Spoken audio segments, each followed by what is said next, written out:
guys, welcome back to my channel, and if you're new here, my name is Mackenzie Mason. It's nice to meet you. I'm happy to have you here. Today is part 3 of a Halloween series that we're doing, and so we talked about a couple things already. We did an introduction, and then we talked about the origins of Halloween and where it really came from, and today we are talking about Halloween traditions in the US. So when American people think of Halloween, what really do they associate with that, and what has become sort of the cultural norms? So the first thing we're going to start with is an Urban Decay Eyeshadow Primer Potion. This is just the original formula. They also have like a shimmery formula, which is pretty, but we are going for intense, deep, and dark. So just put that all over your eyelids. Then the next thing we're going to do is take Mary Kay black eyeliner. This is just like the eyeliner crayon. And I'm going to kind of tight line along my lash line and just bring it up a tiny bit.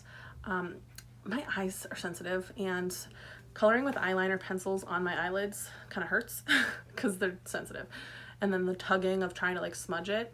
So if you're going to do a really deep smoky eye and you want it to look really deep, it's great to put eyeliner down first, but find a really creamy formula. This one is a little bit harder to smudge, not quite as creamy, but there's lots of different formulas, lots of different options. So find something a little bit more creamy, and that'll be easier to smudge, and that will give you such a good dark base for a smoky eye. Okay, so the first tradition that we're going to talk about is carving pumpkins. I don't know about you, but growing up, we used to always carve pumpkins with my dad's parents, so my grandparents, and they would come in the fall before it got too cold and visit and stay with us, and we would, you know, go, we didn't really go to like the pumpkin patch, but we would just get pumpkins from like, you know, the grocery store or whatever, and we, I don't know, it was just fun. We would like set out newspaper all over the table and like get bowls and utensils and different things out to like get the guts out of the pumpkins. We never used the pumpkin seeds, but now that I'm older, a lot of times like I'll make pumpkin seed, like roasted pumpkin seeds with it, but then we would carve, and my dad was super fun and intense when it came to carving pumpkins. He would get out like he would get out like the saw. Those like, it had like a really narrow blade, and it was like electric, and he could get so precise. And one year he had like a thing for making holes. I don't know what the purpose of it was. I really don't know. Making perfect holes, because obviously it's hard to cut out a perfect hole. And so he cut holes all over my pumpkin, and then we made like flowers. It was really pretty. And then I don't know, we just always had fun with it. And so where that originates, if you were paying attention last week, is from the legend of Stingy Jack. He is somebody that the Celtic people told stories about. He was like a legend that they all believed in, you know, campfire story type thing. And a brief recap, if you didn't watch last week's video, shame, is basically he was a drunkard, you know, he was kind of crazy, very bold and willing to just kind of say whatever he wanted. They claimed he had a silver tongue, which basically is just a way of saying that he was quick-witted and not afraid to say whatever he wanted, what was on his mind. And, you know, he was quick on the uptake, and he was quite the dude. And because of how notorious he was, he made the devil jealous. Literally, okay? Not just figuratively, literally. And so the devil came and visited him a couple times, and Jack was able to outsmart the devil. But ultimately, the devil was able to use what Jack thought was him being, you know, on top of things. The devil was able to use that against him, because when Jack finally died, I mean, he lived a pretty reckless life. So when he, you know, his drinking habits and other habits came to a climax and he passed away. He got to heaven, you know, the gates of heaven anyways, and was like, hey, let me in. And of course, I think they believed in like Saint Peter, maybe, I forget who the saint was that they believed in, but anyways, that saint apparently who guards the gates of heaven was like, no way. And so Jack was like, has to hang his head and go down to hell, you know, and he gets there and the devil is like, listen here, buddy, when you were busy outsmarting me, you didn't think of the end results. And he had made the devil promise that the devil would never let Jack into the gates of hell. And so he was like, I promised I wasn't gonna let you in here, and I'm not. I'm a man of my word. And Jack was like, knowing he'd been outsmarted, or that his attempt at outsmarting the devil had backfired, he was like, can't turn me away with nothing. And so the devil, who apparently is a decent fellow, picked up a single ember from hell, because, you know, obviously hellfire, right? Like, everything's burning all the time, so there's ember and coals and things all over the place. But he picked up a single ember, gave it to Jack, and was like, here, have this to light your way. And so Jack was cursed to roam the nether regions with nothing but this ember to light his way.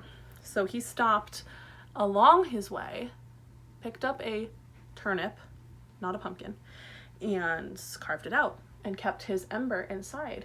And so before candles are quite ancient, but they could also use an ember from a fire, you know, a burning coal, inside of their pumpkin or gourd or turnip, and that would light up as well. I forgot to mention I'm using the Fierce by Nature 3503 palette by Morphe, and I use this really light color, and then I use this over here as my crease color, and then we're gonna stick to like these darker shades and maybe do this on our lid. But anyways, so carving pumpkins has kind of become a tradition based on that legend, and now in modern times has morphed somewhat into a way for people to decorate their porches for trick-or-treaters, and just it's changed over the years, but that's really where it originated, which I love, like finding out this kind of thing, right? Like what these stories are that gave birth to the different parts of our culture, because really our culture in the United States is such a blending of other cultures. It's so cool to sort of see where it all comes from and what we can trace it back to. All right, so while I continue blending this shadow and getting darker as I go, eventually we're gonna have like a pretty dark smoky eye and highlight maybe with a slightly shimmery dark brown, but for the most part it's gonna be pretty dark. But keep it above the lid for now, because after we do our foundation and stuff, then we'll go and do under our eye. The next tradition that we're gonna talk about though is wearing scary costumes. Wearing costumes is a huge part of Halloween. I mean, it's not Halloween without costumes, okay? Let's be real. And that originates from this base culture in Celtic Ireland and Scotland, of them having this feast where they wear these costumes to try and fool or scare off the evil spirits that were able to cross the barrier between our world and the nether regions. And so what they believed was that these beings, spirits, demons, whatever you want to call them, these beings could cross the barrier, and their main goal was to capture human souls. I don't know why we always presume that dead people are like angry and mean, but that's what they thought. So of course they wanted to try and keep that from happening. So they would dress to try and what they thought would fool the spirits and demons and keep them safe, because if I'm a lost wayward soul and I'm looking for human soul, I don't care about the other wayward souls that are, you know, hanging out with me, because you're already dead, you're no good to me, kind of thing, right? So if I can fool these spirits into believing that I'm dead just like them, that I'm of no use to them, and they're not going to try and steal my soul. So that was really a clever way for them to try and stay protected during these feasts that they had, and this time when their barrier that they thought was what was protecting them against these spirits the rest of the time was gone. And so I feel like wearing costumes has kind of changed. You can kind of see how Halloween over the years became less about the pagan roots that it originated from and more morphed into like the, you know, Christian Catholic times of the people that really ended up taking over the Celtic areas of Ireland and Scotland. These people were really tied to the Catholic Church and really didn't want these pagan roots to be a part of their culture and didn't want it to be an influence on their children. And so they would take these, instead of just like trying to ignore the pagan roots, they would try and change the celebrations. So instead of just being like, nope, sorry, we don't celebrate Halloween or Samhain or whatever it was called at the time, they would take that holiday and they would change it so that it was no longer about the same thing that it used to be. And so it really morphed over time because they wanted it, they figured it was easier to, instead of just being like, no, you can't do that, giving their children and the young people something else to focus on. And so wearing costumes is still a part of Halloween and still really prominent, but it's changed, especially in modern times, because of the influence of like the Catholic Church and the people that overtook the Celtic people of this region. All right, I just added a little bit of like a gold, I don't know if you, can you see that? A little bit of a gold color in the corners. We'll go back and accentuate that later, but briefly, I don't want to forget to do a little tiny bit right up underneath my brow. So this smoky eye is really a tan blending into like a dark brown and black. You can kind of pick whatever color you want, but I figured that would go best with what we're gonna do later is like fur around our face. And so obviously you're welcome to change it up however you want, but that is our smoky eye for now. All right, so the next thing that we're gonna do is just kind of dust off the areas that have fallout from our dark color, and then we'll go in with some primer on our face so that we can do foundation. All right, on to the next. All right, so we're gonna use the Fenty Beauty Pro Filter Instant Retouch Primer. I like this primer so far. It has helped my makeup on my face stay so well. I've been wearing it the past couple days and it's done a really good job, because I always struggle with my makeup, especially for some reason like right around my nose and my cheek area tends to fade or just get patchy. And I've found the last couple days the combination of this primer and a new foundation that I've been using, which I'm gonna put on my face right now, this Juvia's Place Velvety Matte Foundation. Oh my gosh.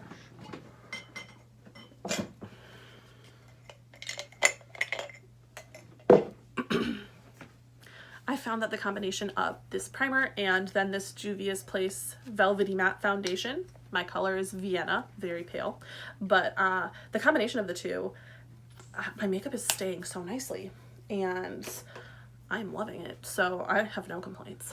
But anyways, the next tradition that we are going to talk about is trick-or-treating.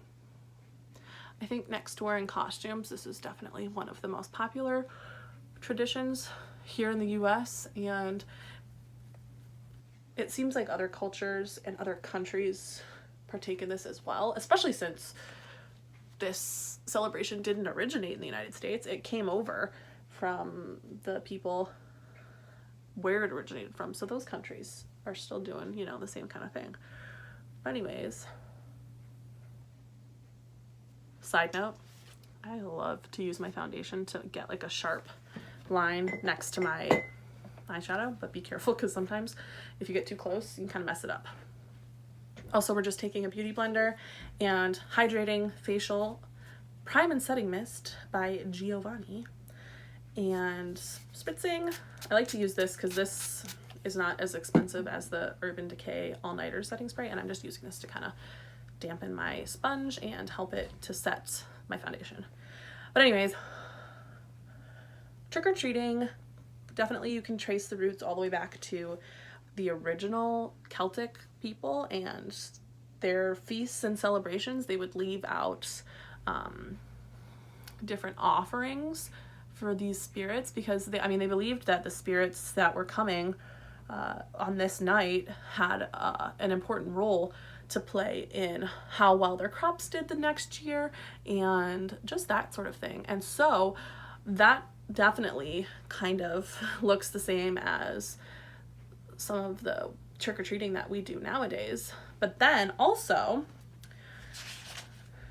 the early Roman Catholics and 17th century British politics played into this as well. Now, how in the world is that part of trick-or-treating, you may ask? Well, let me tell you. So, like I said, the early Celtic people left out offerings to appease the spirits. And since they believed that the barrier was broken and that, or had come down on this one night of the year, I guess they would have really felt like this was their one chance to like show these spirits that, you know, we respect you. We understand that, you know, you play a part in whether or not our crops are going to do well. So here we're going to respect you and pay homage to you and show you with these feasts and offerings. And then as time went on, people began performing antics in exchange for treats. This was known as mumming, okay? So this is pretty early on after the original beginning of the feast. And that's what they referred to it as. And then by the 9th century, Christianity, in the form of the Catholic Church and the Puritans and Protestant people, Christianity is just a very broad term for a whole huge grouping of different sects of religion. Sects. Sorry, that's a weird word. Anyways, groups of religions. But the Christianity began blending with the pagan traditions. Then, now we're going to use another Juvia's Place foundation stick. This color is Dominica, just a little bit dark for me, and I like to use that to blend and create my contour, which is going to be more intense because we're a werewolf. So don't judge, my contour isn't normally this dark.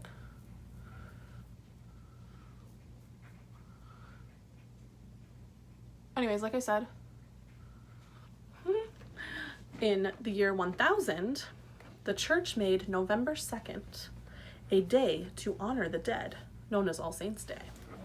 Now, I think this really, this also kind of proves my point that I was making, that instead of just completely refusing to celebrate these pagan holidays, they did their best to try and like change the holidays so that it felt like they were still celebrating it, but it followed their agenda instead of being pagan, which is what they were afraid of. They didn't want it to be tied to this pagan culture at all, so they tried to change it. But anyways, All Saints' Day.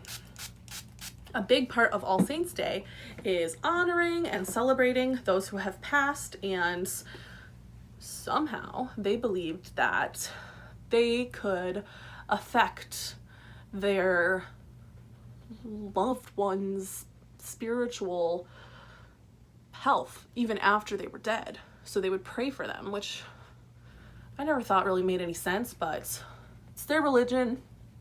They can believe what they want to believe. But anyways, people would pray for their dead loved ones. And so, sorry, it's hard to extend your neck and talk at the same time. So anyway, sorry.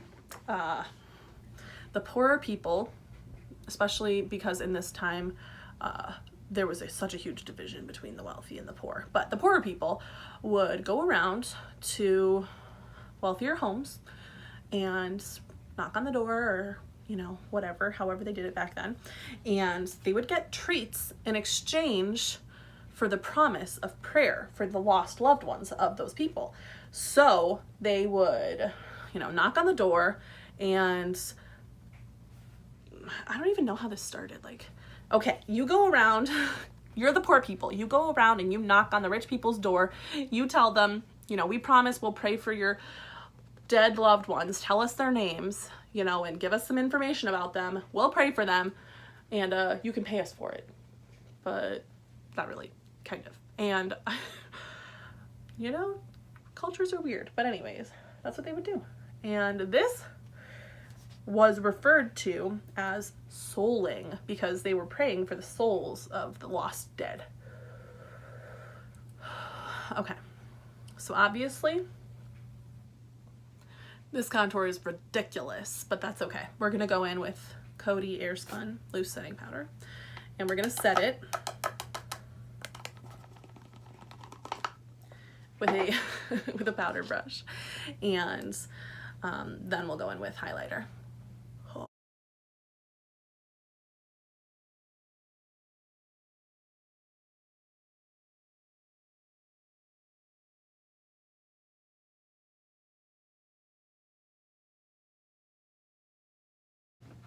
Okay, so since we have such a heavy contour, we're gonna wanna do a heavier highlight.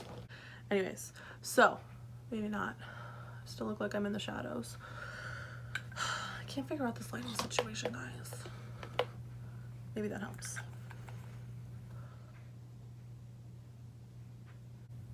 This is Tarte Shape Tape, and we're just going in and highlighting our highlight areas so that there's big contrast. And I'm just gonna do a bit in here too, and not as much on my forehead because we want my hairline to come down in a V to make it look more wolfy. Okay, so we're gonna go in with our sponge again. It's still got moisture from the spray I did before, but if it's dried out for you, you can add a little bit more, and that just helps.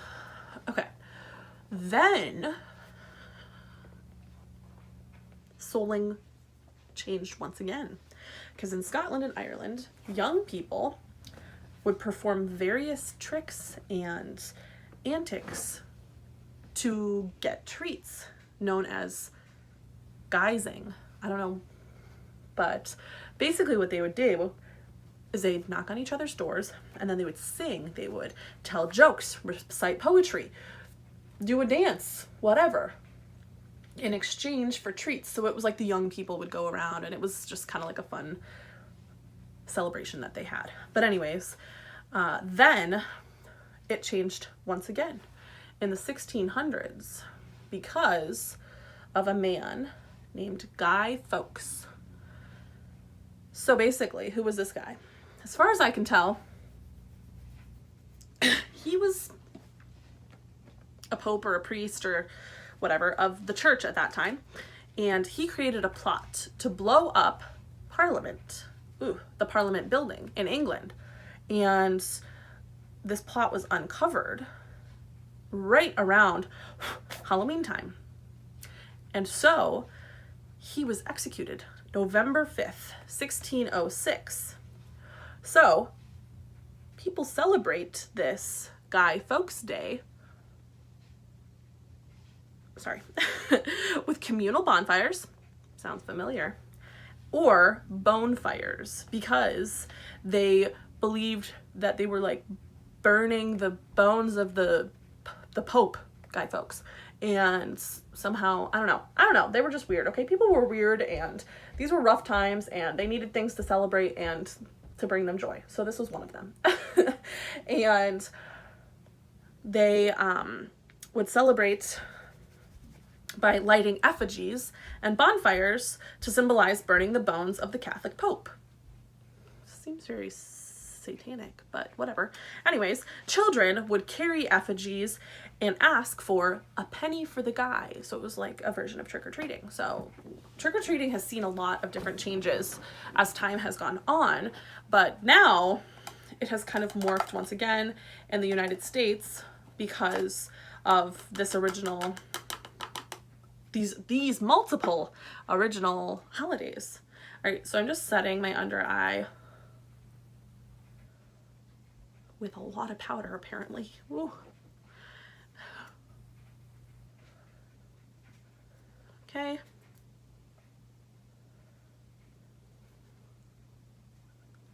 So every place that I highlighted, I'm just setting.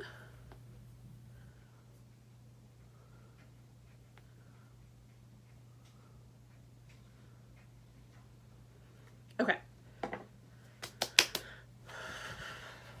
All right, well, we let that work its magic. We're going back to the eyeshadow palette. So I'm gonna take a smaller brush this time. And I'm actually gonna start with my lighter shade so that I can blend into the darker shade. So I'm putting this really pretty gold bronzy color right here. And we're okay with it standing out and kind of playing into the contour of our nose because it's gonna get crazier. All right, so then we kind of extend that underneath a bit on both sides. And then we're gonna blend into the darker shimmery color right in the middle here. And ultimately into our darkest brown and black.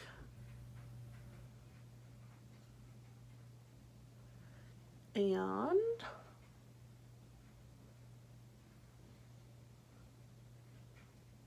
kind of extend it out a little bit and then take a brush that doesn't have anything on it and really blend coming from up here so that it's got that smoky effect. And part of the reason we do it while we're baking our eyeshadow is because then, I don't know if you can see that fallout.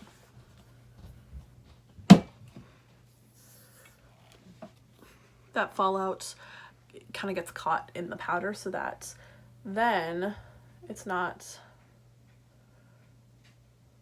gonna be black all over our face.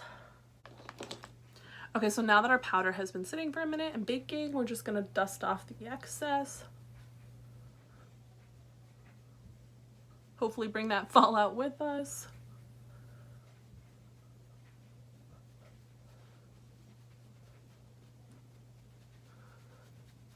All right, awesome.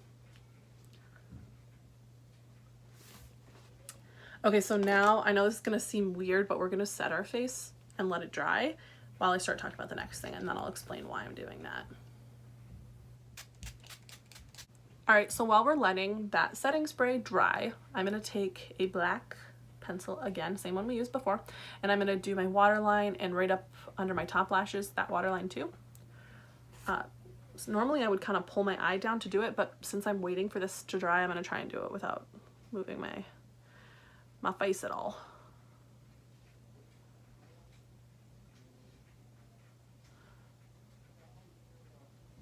All right, now that that is completely dry, we are taking this Makeup Revolution Roxxi palette and the contour that's in there, this real dark one.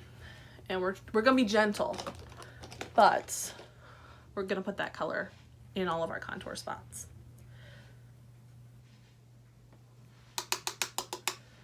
Okay.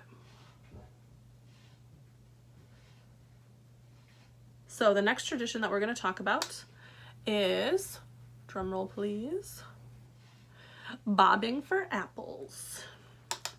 Okay, so this is kind of like a fall tradition, not even necessarily just Halloween, but this is really just, I don't know, bobbing for apples is such a fall thing, I feel like, in the US.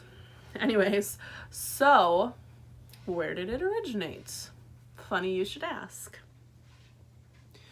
Bobbing for apples comes from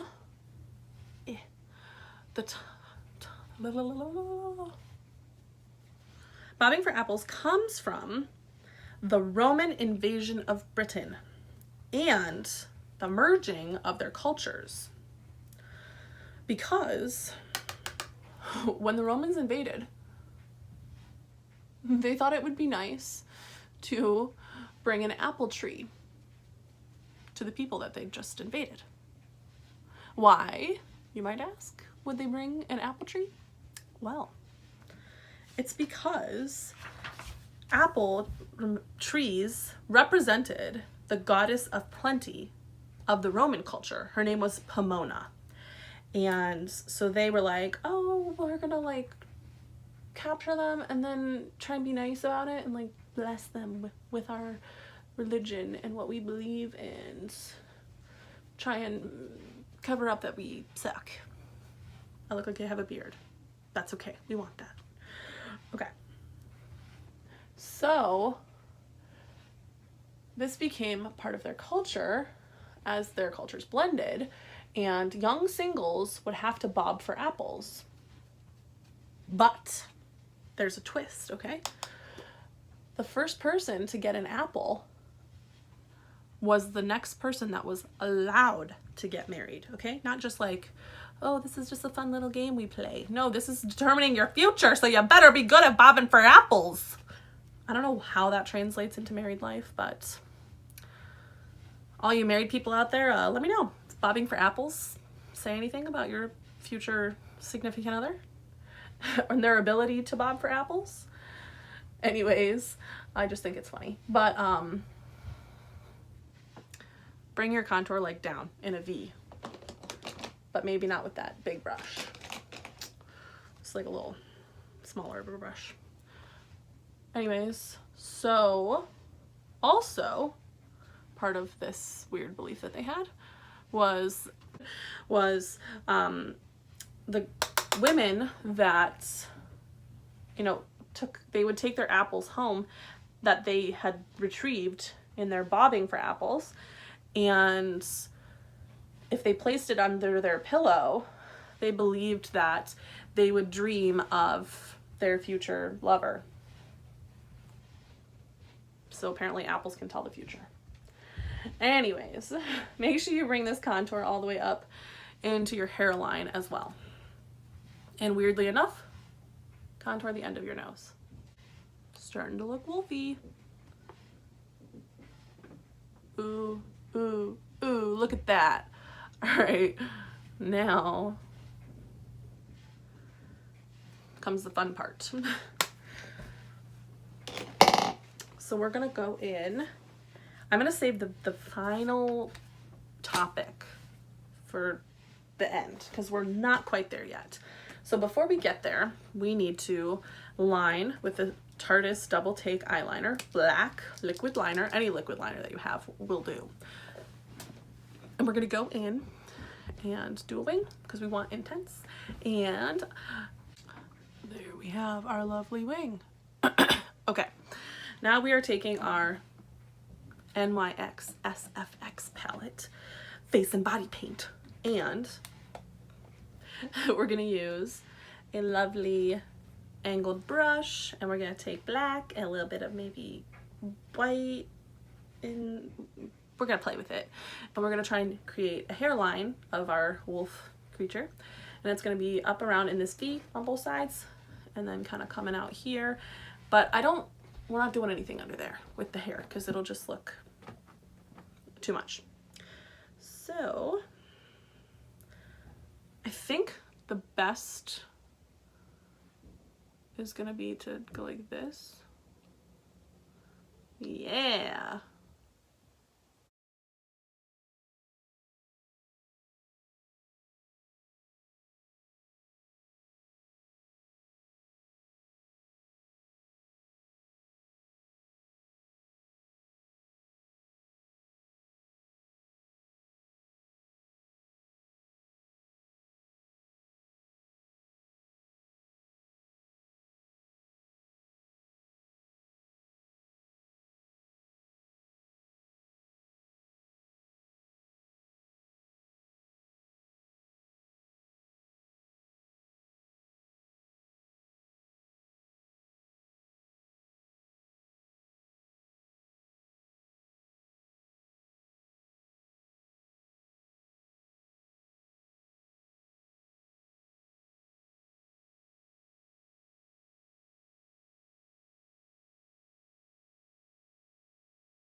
Now we're gonna clean off our brush and put in some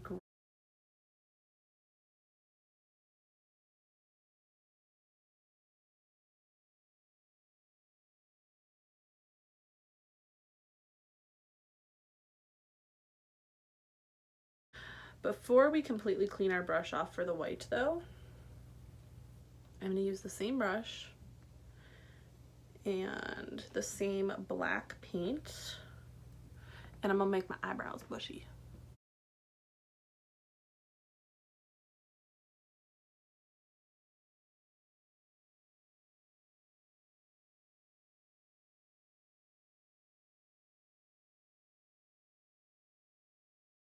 All right, now we're going to try and go in with some white.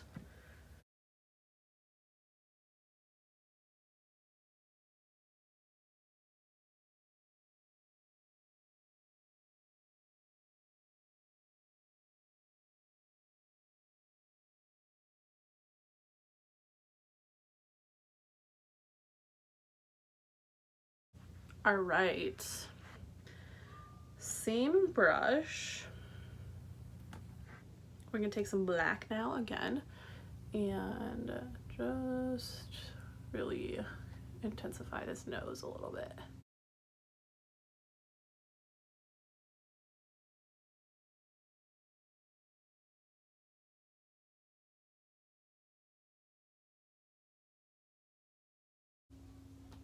Okay, let's talk about our last tradition though, because I like this one. I guess I really never connected it with Halloween before until now. I'm so uncultured. Before we get to the last one though, we do have an honorary mention. Apparently, a culture in the US that I didn't even know about is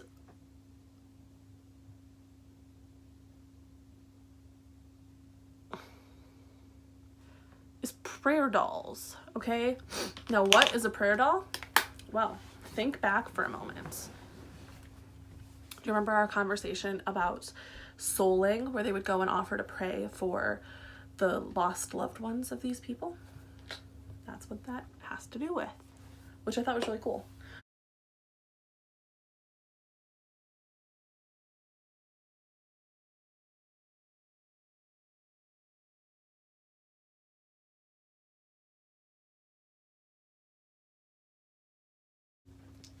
Okay, so the final tradition that we're going to talk about, you guessed it, bonfires.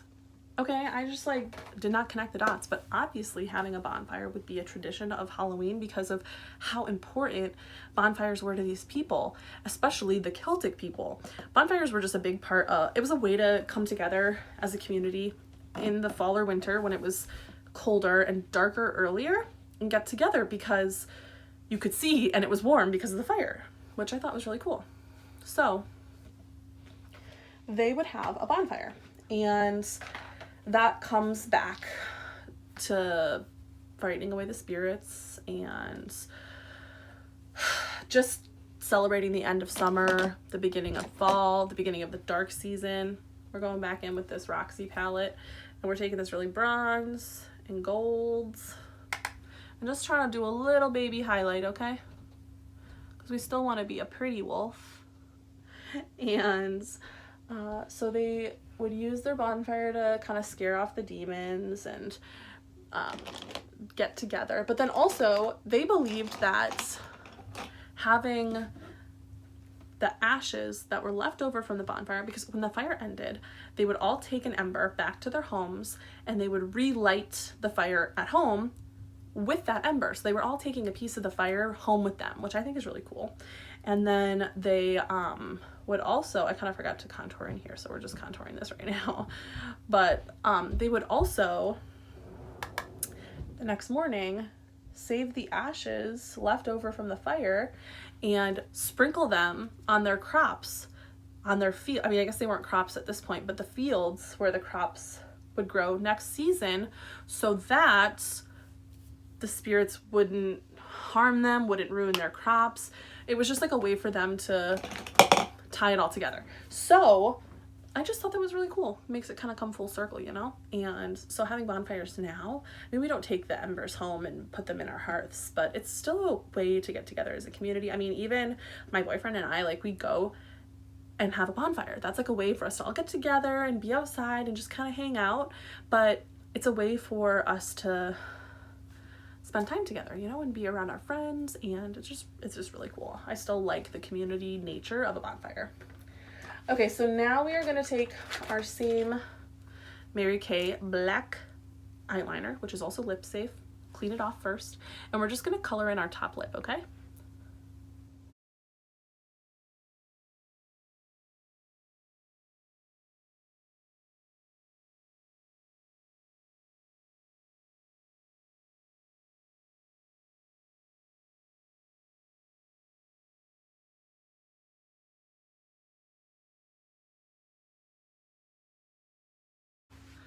Okay, now it's hard to talk, but this will get on this.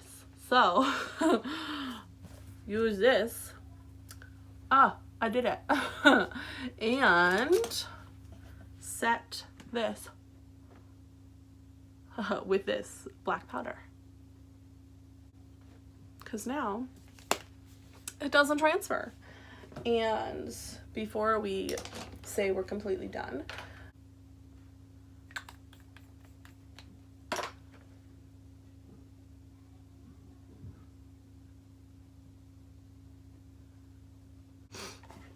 I'm not really sure why this is how to make yourself look like an animal. Animals have both lips, but all right. Ooh, our lip is a little bit lopsided. Oh no.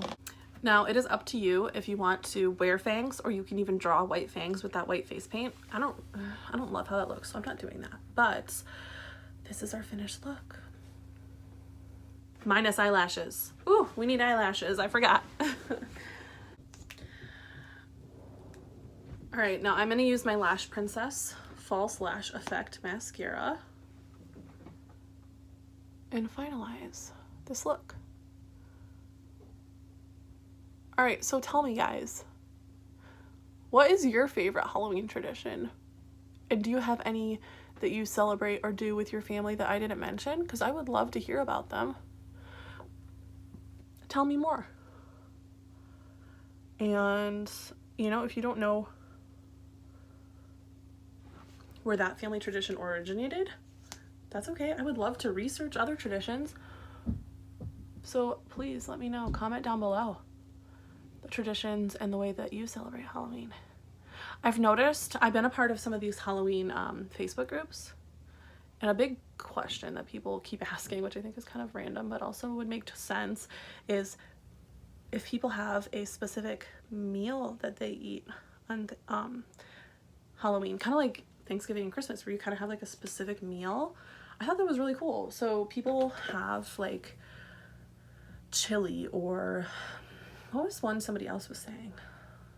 Chili was a big one, or like a roast, or different things like that. And I just thought that was really cool that they had like a specific meal that they ate just on Halloween.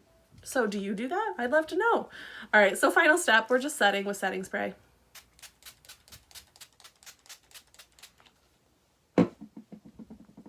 You are welcome to add false lashes to this look if you would like. I just don't, because I don't know, I feel like it's already really dark looking, and the lashes, I mean, obviously add to it, but I don't feel like I need them. Anyways, the final step that you could add would be, to have some crazy wolf hair to go with your wolf look. So, you know, backcomb it, make it crazy, whatever you're feeling. Yeah, thanks again for watching, guys, though. I had a lot of fun discussing this topic with you, and you know, I want to keep doing this, so please feel free to send in requests of looks you'd like to see, and I will tag you or mention you, give you a shout out if you're the person who mentioned a look that I did. And so yeah, thanks again, guys. Have a wonderful day. I can't wait to see you guys next week. It's almost Halloween. Oh my goodness, I'm so excited. All right, I'll see you later. Have a good day. Bye.